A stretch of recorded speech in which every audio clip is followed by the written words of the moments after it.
when you go to buy a car or you go to buy any significant purchase in your life, an appliance, a home, you do a lot of internet research, right? Nowadays, that's what we do.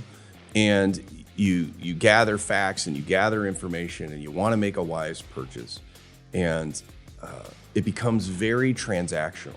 Buying an engagement ring should never be that, because of what you said in the very beginning. The reason why somebody walks through our door at the very core, regardless of what they're looking for or what they want to buy, what they just want to see or be educated about, at the very core of why they're there is because they're in love.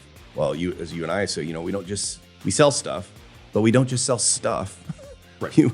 We sell things that have meaning and that they're family heirlooms, that people that are going to treasure forever. So at first blush, what I hear when you're describing the process is I want people to enjoy it, but most importantly, I want people to remember why it is that they're there.